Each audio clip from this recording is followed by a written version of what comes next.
бүләккә ия булган бердән-бер кинокартина авторы Рөстәм Шәйхетдинов. Ул тарихи триллер жанрында Хәйбулла дигән фильм иҗат иткән. Бөтен Идел буен ачлык биләп алганда Башкортстанда 60 меңнән артык кеше вафат булган. Шушы чорны үтемле итеп күрсәтү өчен ул тамашачы мәхәббәте номинациясендә җиңгән. Белгечләр картинаның музыкаль бизәлешен дә югары бәяли. Тауық та юк, аяр да юк, ат та юк. Кайтамыз инде. Тарихи триллер булгас, мына бик куркыныч кино. Хәйбулла дигән баш герое инде ничек аслыкны узган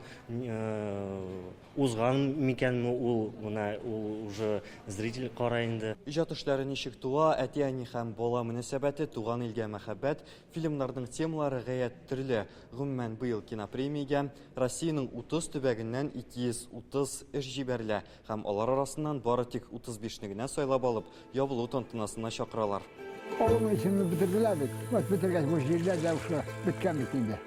Bir kim də хозяин түгел. Финалга үткән картиналар арасында халыкка инде яхшы таныш Җиде утрау арасында фильмы да бар. Ул Актанышның Эшәр авылының аяныч язмышы хакында.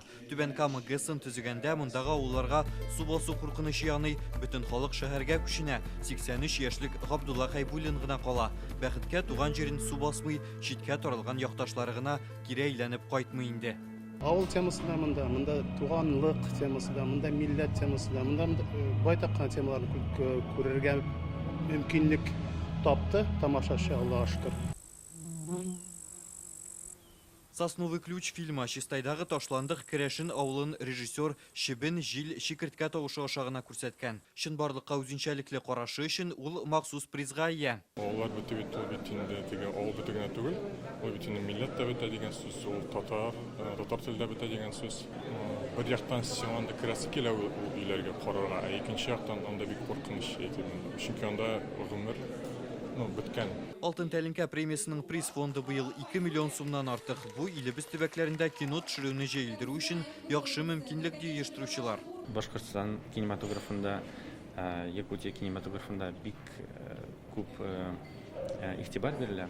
Бездә кызганычка каршы әзрәк короткий метрга, документаль метрларга игътибар әзрәк. Главное, чтобы они учились не повторять, не копировать чужое кино, а изобретали свое. Төп бүләккә Кабардино-Балкаридан Узлы һәм Краснодардан Чечня и Мир фильм авторлары ия булды. Аларга 500 һәм 400 мең сумлык акчалата премия тапшырдылар. Гүзәл Шарипов, Алмаз Зыяддинов, Яңа гасыр каналы.